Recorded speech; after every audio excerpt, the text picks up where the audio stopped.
ഹൈറിച്ച് സാമ്പത്തിക തട്ടിപ്പുമായി ബന്ധപ്പെട്ട വാർത്തകളിലേക്ക് തന്നെ പോകാം. എന്തായാലും രാഷ്ട്രീയ ഉന്നതരിലേക്കും അന്വേഷണം നീളുന്നു എന്നുള്ള ചില സൂചനകൾ വരുന്നുണ്ട്. പ്രത്യേകിച്ച് ഈ വ്യവസായി വിജേഷ് പിള്ളയുടെ ഇടപെടലുകൾ എത്രത്തോളം ദുരൂഹത ഉയർത്തുന്നതാണ് എന്നാണ് നമുക്ക് പ്രാഥമിക ഘട്ടത്തിൽ മനസ്സിലാക്കാൻ സാധിക്കുന്നത്.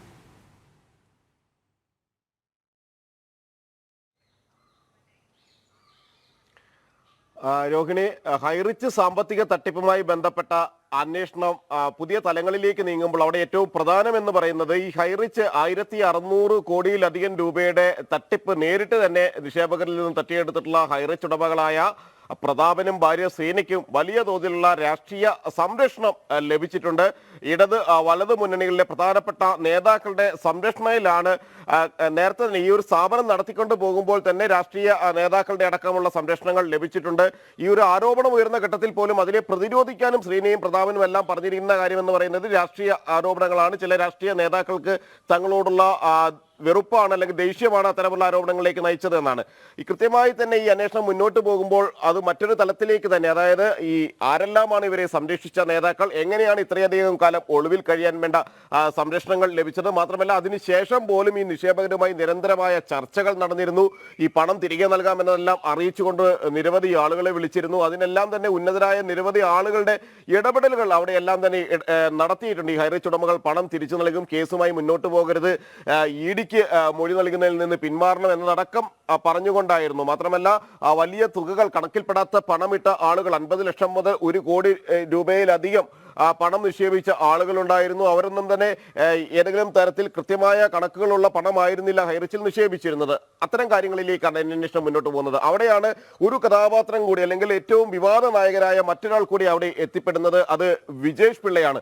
വിജേഷ് പിള്ള നേരത്തെ തന്നെ വിവാദങ്ങളിൽ ഉൾപ്പെട്ടത് സ്വപ്ന സുരേഷുമായി ബന്ധപ്പെട്ട് സ്വപ്നയെ ഉയർത്തിയ ചില ആരോപണങ്ങളുടെ അടിസ്ഥാനത്തിലായിരുന്നു വിജേഷ് പിള്ളയിലേക്ക്, യുവ വ്യവസായി വിജേഷ് പിള്ളയിലേക്ക് തുടക്കത്തിൽ ആദ്യഘട്ടത്തിൽ അന്വേഷണങ്ങളും ശ്രദ്ധയും എല്ലാം തന്നെ തിരിയുന്നത്. കാരണം മുഖ്യമന്ത്രിക്കെതിരായ സ്വർണ്ണക്കടത്ത് കേസുമായി ബന്ധപ്പെട്ട് താൻ ഉയർത്തുന്ന മുഖ്യമന്ത്രിക്കെതിരായ ആരോപണങ്ങളിൽ നിന്ന് പിന്മാറുന്നതിന് വേണ്ടിയും അത്തരത്തിലുള്ള പരാതികളിൽ നിന്ന് പിന്മാറുന്നതിന് വേണ്ടിയും തന്നെ സ്വാധീനിക്കാൻ വേണ്ടി വിജേഷ് പിള്ള എത്തിയിരുന്നു എന്ന കാര്യം ആദ്യം വെളിപ്പെടുത്തിയത് സ്വപ്ന സുരേഷാണ്. തന്നെ ബംഗളൂരിൽ വെച്ച് വിജേഷ് പിള്ള കണ്ടിരുന്നു. ആദ്യം ഈ OTT പ്ലാറ്റ്ഫോമിലുള്ള വ്യവസായത്തെക്കുറിച്ച്, സിനിമയുടെ സ്ട്രീമിങ്ങിനെ കുറിച്ച് സംസാരിച്ചു തുടങ്ങി. പിന്നീട് വിജേഷ് പിള്ളയുടെ സംസാരം ഇത്തരം നടപടികളിൽ നിന്ന് പിന്മാറുക, സ്വർണ്ണക്കടത്ത് കേസുമായി ബന്ധപ്പെട്ട് ആരോപണങ്ങളിൽ നിന്ന്, മുഖ്യമന്ത്രിക്കും കുടുംബത്തിനുമെതിരായ ആരോപണങ്ങളിൽ നിന്ന് പിന്മാറണം, ആ പരാതികളിൽ നിന്ന് മാറി നിൽക്കണം എന്നൊരു കാര്യം പറഞ്ഞു. അതിന് പണമടക്കം വാഗ്ദാനം ചെയ്തു എന്ന കാര്യമാണ്. CPM സംസ്ഥാന സെക്രട്ടറിയുടെ ദൂതനായാണ് താൻ എത്തിയത് എന്ന കാര്യം വിജേഷ് പിള്ള സൂചിപ്പിച്ചു എന്നെല്ലാം സ്വപ്ന സുരേഷ് പറഞ്ഞിരുന്നു.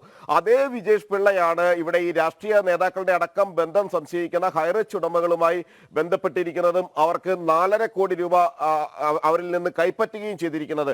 അവിടെയും OTT പ്ലാറ്റ്ഫോം ഇടപാട് തന്നെയാണ് ഈ ഹൈറിച്ച് ഉടമകളും ഒപ്പം തന്നെ വിജേഷ് പിള്ളയും തമ്മിൽ നടന്നിരിക്കുന്നത്. സ്വപ്ന സുരേഷിന് നൽകാമെന്ന് പറഞ്ഞിരുന്നത് ഈ ചർച്ചകൾക്കിടെ സ്വപ്നയുമായി ആദ്യം സംസാരിക്കുന്നത് അവിടെ ഈ OTT പ്ലാറ്റ്ഫോം കൈമാറാം എന്ന കാര്യം ചൂണ്ടിക്കാണിച്ചുകൊണ്ടായിരുന്നു. OTT പ്ലാറ്റ്ഫോമിൽ തുടർച്ചയായ വെബ് സീരീസുകൾ, സ്വപ്നയുടെ അഭിമുഖങ്ങൾ, തുടർച്ചയായ ഇന്റർവ്യൂകൾ നൽകിക്കൊണ്ട് അതിന്റെ ഒരു ലാഭവിഹിതം 100 കോടി ലഭിച്ചാൽ അതിന്റെ 30% സ്വപ്നയ്ക്ക് നൽകാമെന്നായിരുന്നു. ഇവിടെ മറിച്ച് 4.5 കോടി രൂപയ്ക്ക് ഈ പ്ലാറ്റ്ഫോം തന്നെ ഹൈറിച്ച് ഉടമകൾക്ക് വിൽക്കുകയാണ് വിജേഷ് പിള്ള ചെയ്തിരിക്കുന്നത്. എന്നാൽ അവിടെയും വിജേഷ് പിള്ളയുടെ ഭാഗത്തു നിന്ന് തട്ടിപ്പുകൾ ഉണ്ടായതായി തന്നെയാണ് അന്വേഷണ സംഘം പ്രാഥമികമായി മനസ്സിലാക്കിയിരിക്കുന്നത്. കാരണം ഈ വിജേഷ് പിള്ള ആളുകളുടെ എണ്ണം, അംഗങ്ങളുടെ എണ്ണം, ഈ പ്ലാറ്റ്ഫോമിലുള്ള OTT പ്ലാറ്റ്ഫോമിലുള്ള അംഗങ്ങളുടെ എണ്ണം പെരുപ്പിച്ച് കാണിക്കുന്നതിന് വേണ്ടി കൃത്രിമത്വങ്ങൾ നടത്തിയിരുന്നു. ഏതാണ്ട് 12 ലക്ഷത്തിലധികം ആളുകൾ ഈ OTT പ്ലാറ്റ്ഫോമിൽ അംഗങ്ങളായി ഉണ്ട് എന്നായിരുന്നു തുടക്കത്തിൽ ഈ പ്ലാറ്റ്ഫോം സാധാരണ നിലയിൽ ഒരാൾ പരിശോധിക്കുമ്പോൾ വ്യക്തമാവുക. എന്നാൽ പിന്നീട് സൈബർ വിദഗ്ധരടക്കം ഇത് പരിശോധിച്ചപ്പോൾ മനസ്സിലായത് 10,000 ആളുകൾ പോലും അവിടെ ആകെ അംഗങ്ങളായിട്ടില്ല, സിനിമകൾ കണ്ടവരില്ല, ഈ OTT പ്ലാറ്റ്ഫോമിൽ വന്നിരിക്കുന്ന ഏതെങ്കിലും ഒരു കണ്ടന്റ് മുഴുവനായി കണ്ട ആളുകളില്ല എന്ന കാര്യമായിരുന്നു ബോധ്യപ്പെട്ടിരുന്നത്.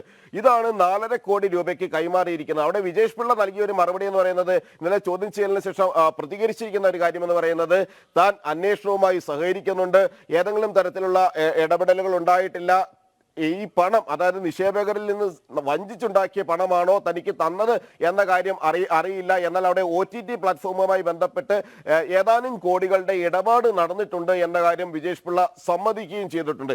ഈ അന്വേഷണം തുടരുന്ന ഘട്ടത്തിൽ ശ്രീനെയും പ്രതാപനെയും ചോദ്യം ചെയ്യുന്നത് തുടരുകയാണ്. കഴിഞ്ഞ 2 ദിവസങ്ങളിൽ ചോദ്യം ചെയ്തിരുന്നു. രാവിലെ 9 മണി മുതൽ രാത്രി ഏറെ വൈകുന്ന ചോദ്യം ചെയ്യലുകളാണ് എല്ലാ ദിവസവും തുടരുന്നത്. രോഹിണി.